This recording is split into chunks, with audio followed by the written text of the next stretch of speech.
അമ്മയും വീട്ടിൽ കൃഷി. ഹെൽത്ത് ഇഷ്യൂസ് ഒക്കെ ഉണ്ട്. അച്ഛന് പാൻക്രിയാസിൽ 80% ഡീക്ക് ആയിപ്പോയി, ദ്രവിച്ചു പോയി. ഞങ്ങൾ അറിഞ്ഞിട്ടുണ്ടായില്ല. പെട്ടെന്ന് ICUലൊക്കെ ആയിട്ട് ഒരു 1 month ICUലൊക്കെ ഇരുന്നു. പിന്നെ കിട്ടില്ല എന്നൊക്കെ പറഞ്ഞ് പിന്നെ ദൈവത്തിൻ്റെയും ഡോക്ടേഴ്സിൻ്റെ ഒക്കെ ഇതുകൊണ്ട് കിട്ടി. അങ്ങനെ പിന്നെ ഭയങ്കര വീട്ടിൽ കുറച്ച് പ്രശ്നങ്ങളൊക്കെ ഉണ്ടായി. ശ്രീരാഗ് സാറിനെ അറിയാം. അപ്പം ശ്രീരാഗ് സാറാണ് ആ ടൈമിൽ എന്നെ ഇവിടെ എടുത്തത്. അപ്പം ശരിക്കും റേസ് ഉള്ളതുകൊണ്ടാണ് ഞാൻ പഠിച്ചത്. ഇവിടുത്തെ സാലറീൻ്റെ ഇതുകൊണ്ട് തന്നെയാണ്. അതെ. അപ്പോൾ ഒരുപാട് അപ്സ് ആൻഡ് ഡൗൺസ് ഉണ്ടായിട്ടുണ്ട്. ബീങ് എ സിംഗിൾ ചൈൽഡ് എന്നോട് ഒരുപാട് പേര് പറഞ്ഞിട്ടുണ്ട് അച്ഛന് ഹെൽത്ത് ഇഷ്യൂസ് ആയതുകൊണ്ട് ഈ ബാങ്ക് കോച്ചിങ് നിർത്തിയിട്ട് വീട്ടിൽ നിൽക്കാൻ. പല രീതിയിൽ ലൈഫിൽ ഫെയിലായി എന്ന് ചിന്തിച്ചൊരു പോയിന്റ് ഉണ്ട്. പക്ഷെ അന്നേരം ഒന്നും ബാങ്ക് കോച്ചിങ് നിർത്തിയില്ല. ആരെന്ത് വേണമെങ്കിലും പറഞ്ഞോട്ടെ, വർക്ക് ഹാർഡ് ഇൻ സൈലൻസ് എന്ന് പറയുന്ന ഒരു മോട്ടിവേഷൻ ഇതിൽ ഞാൻ വിശ്വസിച്ചു, എന്നിൽ വിശ്വസിച്ചു. പിന്നെ കൺസിസ്റ്റൻസിയാണ് നമ്മുടെ സക്സസിൻ്റെ കീ. ചുറ്റുമുള്ള എല്ലാ കാര്യങ്ങളും നെഗറ്റീവായിട്ട് വന്നിട്ടും എൻ്റെ പഠിത്തത്തിന് ഞാനത് അഫക്റ്റ് ചെയ്യിപ്പിച്ചിട്ടില്ല. അതിൽ എൻ്റെ ഈ ഒരു ജേർണിയിൽ റേസിന് വലിയൊരു പങ്കുണ്ട്. കാരണം എന്നെ സംബന്ധിച്ച് ഒരു ഹോസ്റ്റൽ ഫീ അടയ്ക്കുന്നത് തന്നെ വളരെ ബുദ്ധിമുട്ടുള്ള ഒരു കാര്യമാണ്. അപ്പോൾ ഈ റേസിൽ നിന്ന് കിട്ടുന്ന ഈ ഒരു സാലറിയിൽ നിന്നാണ് ഞാൻ ലാസ്റ്റ് 1 year എനിക്ക് ഹോസ്റ്റലിൽ തുടരാൻ പറ്റിയതും ബാങ്ക് കോച്ചിങ് കണ്ടിന്യൂ ചെയ്യാൻ പറ്റിയതോ ഒക്കെ ഇവിടുത്തെ സാലറിയിൽ നിന്നാണ്. ഞാൻ ലൈഫ് ലോങ് അതിൽ വരാന്ത റേസിനോട് ഗ്രേറ്റ്ഫുൾ ആണ്. എൻ്റെ പേര് അബിത ചന്ദ്രൻ. എൻ്റെ വീട് വയനാടാണ്, വയനാട് കോളേരി. വീട്ടിൽ അച്ഛൻ, അമ്മ, ഞാൻ ഒറ്റ മോളാണ്. ഞാൻ BTech ഫുഡ് ടെക്നോളജിയാണ് പഠിച്ചത്. അത് കഴിഞ്ഞിട്ട് ഞാൻ 1 year ഫ്രൂട്ടോമാൻസിൽ ക്വാളിറ്റി കൺട്രോളറായിട്ട് വർക്ക് ചെയ്തിട്ടുണ്ടായി. പിന്നെ കൊറോണേൻ്റെ ഒക്കെ സെക്കൻഡ് കൊറോണ ആയപ്പോഴത്തേക്കും വർക്കിൽ കുറച്ച് ഹോസ്റ്റൽ ഇഷ്യൂസൊക്കെ വന്നിട്ട് തിരിച്ച് പിന്നെ പോകാനുള്ള ബുദ്ധിമുട്ട് കാരണം ഒരു സെക്യൂർഡ് ആയിട്ടുള്ള ജോബ് വേണമെന്നുള്ളൊരു തോട്ടിലോട്ട് എത്തി. അങ്ങനെയാണ് ബാങ്കിങ് സെലക്ട് ചെയ്തത്. സ്കൂൾ ടൈം തൊട്ടിട്ട് മാത്സിൽ ഞാൻ കുറച്ച് മാർക്ക് ക്ലാസ്സിൽ ടോപ്പായിരുന്നു. അപ്പോൾ ബാങ്കിങ് ആകുമ്പം പെട്ടെന്ന് ചെയ്യാമെന്നുള്ളൊരിതിലാണ് ബാങ്കിങ് സെലക്ട് ചെയ്തത്. അത് കഴിഞ്ഞിട്ട് ഇതെൻ്റെ സെക്കൻഡ് സീസണിലാണ് എനിക്കിപ്പോൾ റിസൾട്ട് കിട്ടിയിട്ടുള്ളത്. ഫസ്റ്റ് സീസണിൽ തന്നെ ഞാൻ ആദ്യം തന്നെ പ്രിലിംസ് ക്രാക്ക് ചെയ്തു, മെയിൻസും ക്രാക്ക് ചെയ്തു. എല്ലാ ഇൻ്റർവ്യൂ ലാസ്റ്റ് ഇയർ അറ്റൻഡ് ചെയ്തിട്ടുണ്ടായി. പക്ഷേ ഫൈനൽ റിസൾട്ട് വന്നപ്പോൾ 7 റിസൾട്ടിനും ഞാൻ ജസ്റ്റ് മാർക്കിന് 0.09, 0.35 അങ്ങനെ 1-2 മാർക്കിൻ്റെ ഡിഫറൻസിൽ എല്ലാ റിസൾട്ടും ഫെയിലായിട്ട് പോയിട്ടുണ്ടായി. അത് കഴിഞ്ഞിട്ട് 2023 ഞാൻ വരാന്ത റേസിൽ മെൻറ്ററായിട്ട് ജോയിൻ ചെയ്യുന്നത്. ഇവിടെ മെൻറ്ററായിട്ട് ജോയിൻ ചെയ്ത ശേഷം കുട്ടികളുടെ മെയിനായിട്ട് മെൻറ്ററിങ്ങിൽ നമ്മൾ കുട്ടികളെ മെൻറ്റർ ചെയ്യുന്ന കൂടെ അവർക്ക് സർക്കിളിൽ ടോപ്പിക്സ് നമ്മൾ കൊടുക്കും, പ്രാക്ടീസ് ചെയ്യാൻ കൊടുക്കുന്നത്.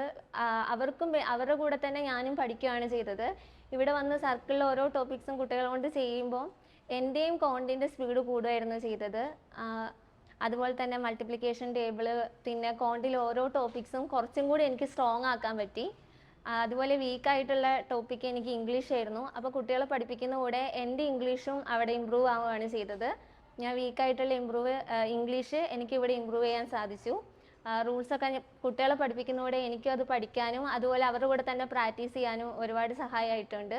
പിന്നെ ഇവിടുത്തെ വേറെ ഏതൊരു കോച്ചിങ് ഇൻസ്റ്റിറ്റ്യൂട്ടിനേക്കാൾ വരാന്ത റേസിലെ പ്രത്യേകത എന്താ വെച്ചാൽ ലാബാണ്. ലാബ് ഫെസിലിറ്റീസ് ഉണ്ട്. ഫുൾ ടൈം ഇവിടെ മോർണിംഗ് തന്നെ ലാബ് തുടങ്ങിയാൽ നൈറ്റ് 12 വരെ നമുക്കിവിടെ ലാബിൽ യൂസ് ചെയ്യാം. കമ്പ്യൂട്ടർ ഫെസിലിറ്റീസ് ഉണ്ട്. അത് കഴിഞ്ഞിട്ട് മെൻറ്ററിങ് കഴിഞ്ഞ ശേഷം ഞാൻ ഇവിടെ ഫാക്കൽറ്റി ആയിട്ട് ഇപ്പോൾ വർക്ക് ചെയ്യുന്നുണ്ട്. ബാങ്കിങ് അവയർനെസ്സും കറണ്ട് അഫെയർസും ആണ് എടുക്കുന്നത്. ഇവിടെ കറണ്ട് അഫെയർസ് എടുക്കാൻ തുടങ്ങിയ പിന്നെ എൻ്റെ കറണ്ട് അഫെയർസും ഭയങ്കരമായിട്ട് ഇമ്പ്രൂവ്മെൻ്റ് ഉണ്ടായിട്ടുണ്ട്. മെയിൻസിനൊക്കെ കഴിഞ്ഞ വർഷത്തേക്കാൾ മാർക്ക് കറണ്ട് അഫെയർസിന് എനിക്കിപ്പോൾ കിട്ടുന്നുണ്ട്. കുട്ടികളിലൂടെ ഞാനും കുട്ടികളും കൂടെ ഒരു ഗീവ് ആൻഡ് ടേക്ക് എന്ന രീതിയിലായിരുന്നു. അവർക്കും ബെനിഫിറ്റ് ആവുന്ന രീതി എനിക്കും അതുപോലെ തന്നെ ഇവിടെ നിന്ന് ഒരുപാട് കാര്യത്തിൽ ബെനിഫിറ്റ് ആയിട്ടുണ്ട്. ബാങ്കിങ് അവയർനെസ്സിന് ഇപ്പോൾ ഭയങ്കര സ്ട്രോങ് ആയി. ലാസ്റ്റായിട്ട് ഞാൻ അറ്റൻഡ് ചെയ്ത ഇൻ്റർവ്യൂവിൽ എനിക്ക് അച്ചീവ് ചെയ്യാൻ ഫൈനൽ റിസൾട്ട് കിട്ടിയില്ലെങ്കിലും ഇൻ്റർവ്യൂവിൽ ഓൾ ഇന്ത്യ ടോപ്പർ ആവാൻ സാധിച്ചിട്ടുണ്ട്. അത് ഇവിടുത്തെ ബാങ്കിങ് അവയർനെസ്സിൻ്റെയും കറണ്ട് അഫെയർസിൻ്റെയും ക്ലാസ് കൊണ്ട് മാത്രം സാധിച്ചതാണ്. പിന്നെ എൻ്റെ ഈ 2 years ജേർണിയിൽ പറയുകയാണെങ്കിൽ വീട്ടിലാണെങ്കിൽ ഒരുപാട് ഫിനാൻഷ്യൽ ക്രൈസിസ് ഉണ്ട്. അതുപോലെ ഹെൽത്ത് ഇഷ്യൂസ് ഒക്കെ ഉള്ള ഒരു ഫാമിലിയിൽ നിന്നാണ് വരുന്നത്. അപ്പോൾ ഒരുപാട് അപ്സ് ആൻഡ് ഡൗൺസ് ഉണ്ടായിട്ടുണ്ട്. ബീങ് എ സിംഗിൾ ചൈൽഡ് എന്നോട് ഒരുപാട് പേര് പറഞ്ഞിട്ടുണ്ട് അച്ഛന് ഹെൽത്ത് ഇഷ്യൂസ് ആയതുകൊണ്ട് നിർത്തി വന്നിട്ട് ഈ ബാങ്ക് കോച്ചിങ് നിർത്തിയിട്ട് വീട്ടിൽ നിൽക്കാൻ. കാരണം അച്ഛനും അമ്മയും മാത്രമേ വീട്ടിലുള്ളൂ. ഒരുപാട് ഫിനാൻഷ്യൽ ക്രൈസിസ് ഉണ്ട്. അപ്പോൾ ഹോസ്റ്റലിലെ ഫീസ് അടയ്ക്കാനുള്ള ബുദ്ധിമുട്ട് കാരണം നിർത്തി വരാൻ ഒരുപാട് റിലേറ്റീവ്സ് ആണെങ്കിലും നൈബേഴ്സ് ആണെങ്കിലും ഒക്കെ ഞാൻ പല രീതിയിൽ ലൈഫിൽ ഫെയിലായി എന്ന് ചിന്തിച്ചൊരു പോയിന്റ് ഉണ്ട്. പക്ഷെ അന്നേരം ഒന്നും ബാങ്ക് കോച്ചിങ് നിർത്തിയില്ല. ആരെന്ത് വേണമെങ്കിലും പറഞ്ഞോട്ടെ, വർക്ക് ഹാർഡ് ഇൻ സൈലൻസ് എന്ന് പറയുന്ന ഒരു മോട്ടിവേഷൻ ഇതിൽ ഞാൻ വിശ്വസിച്ചു. ഞാൻ എന്നിൽ വിശ്വസിച്ചു. പിന്നെ കൺസിസ്റ്റൻസിയാണ് നമ്മുടെ സക്സസിൻ്റെ കീ. ഞാൻ എത്ര വീട്ടിൽ പ്രശ്നമുണ്ട് അല്ലെങ്കിൽ ചുറ്റുമുള്ള എല്ലാ കാര്യങ്ങളും നെഗറ്റീവായിട്ട് വന്നിട്ടും എൻ്റെ പഠിത്തത്തിന് ഞാനത് അഫക്റ്റ് ചെയ്യിപ്പിച്ചിട്ടില്ല. കൺസിസ്റ്റൻ്റ് ആയിട്ട് ഡെയിലി പഠിച്ചിട്ടുണ്ട്. അതിൽ എൻ്റെ ഈ ഒരു ജേർണിയിൽ റേസിന് വലിയൊരു പങ്കുണ്ട്. കാരണം എന്നെ സംബന്ധിച്ച് ഒരു ഹോസ്റ്റൽ ഫീ അടയ്ക്കുന്നത് തന്നെ വളരെ ബുദ്ധിമുട്ടുള്ള ഒരു കാര്യമാണ്. അപ്പോൾ ഈ റേസിൽ നിന്ന് കിട്ടുന്ന ഈ ഒരു സാലറിയിൽ നിന്നാണ് ഞാൻ ലാസ്റ്റ് 1 ഇയർ എനിക്ക് ഹോസ്റ്റലിൽ തുടരാൻ പറ്റിയതും ബാങ്ക് കോച്ചിങ് കണ്ടിന്യൂ ചെയ്യാൻ പറ്റിയതോ ഒക്കെ ഇവിടുത്തെ സാലറിയിൽ നിന്നാണ്. ഞാൻ ലൈഫ് ലോങ് അതിൽ വരാന്ത റേസിനോട് ഗ്രേറ്റ്ഫുൾ ആണ്. റിസൾട്ട് ജാൻ 1 വന്നത്. ഇതെൻ്റെ സെക്കൻഡ് സീസണാണ്. ലാസ്റ്റ് ഇയർ ഞാൻ RRB ക്ലർക്കും RRB PO റിസൾട്ട് വെയിറ്റ് ചെയ്തിട്ടുണ്ടായി. 2023 ജാൻ 1 എനിക്ക് കരഞ്ഞു തുടങ്ങിയതായിരുന്നു. പക്ഷേ ഈ പ്രാവശ്യത്തെ 2024 ജാൻ 1 റിസൾട്ട് വന്നപ്പോൾ ഒരുപാട് സന്തോഷമായി. റിസൾട്ട് വന്നപ്പോൾ ഞാൻ വീട്ടിലുണ്ടായിരുന്നു. അച്ഛൻ അല്ലെങ്കിൽ എപ്പോഴും ബീങ് എ ഗേൾ, ഇപ്പം എനിക്ക് 26 വയസ്സുണ്ട്. അപ്പം വീട്ടിൽ നിന്നും അച്ഛന് ഭയങ്കര പ്രശ്നം ഉണ്ടാവും. ഒരു പെൺകുട്ടി എന്ന രീതിയിൽ മാരേജ് സെറ്റായിട്ടില്ല, അതുപോലെ ജോബ് സെറ്റായിട്ടില്ല. അപ്പം അച്ഛന് എല്ലാത്തിൻ്റെ കാര്യത്തിനും ടെൻഷൻ ഉണ്ടായിരുന്നു. കൂടാതെ ഹെൽത്ത് ഇഷ്യൂസും ഉണ്ട്. അപ്പോൾ ഇപ്പോൾ എനിക്കൊരു ജോബ് സെറ്റായപ്പോൾ തന്നെ എൻ്റെ വീട്ടിലെ അറ്റ്മോസ്ഫിയർ മൊത്തത്തിൽ മാറിയിട്ടുണ്ട്. അച്ഛൻ ഭയങ്കര ഹാപ്പിയാണ്, ഭയങ്കര ആക്റ്റീവാണ്. അച്ഛൻ എല്ലാ കാര്യങ്ങളും ഇപ്പോൾ ഭയങ്കര ആക്റ്റീവായിട്ട് ചെയ്യാൻ തുടങ്ങിയിട്ടുണ്ട്. മൊത്തത്തിലൊരു ഹാപ്പിയാണ്. ഇപ്പം എനിക്ക് കിട്ടിയത് RRB ക്ലർക്കാണ്.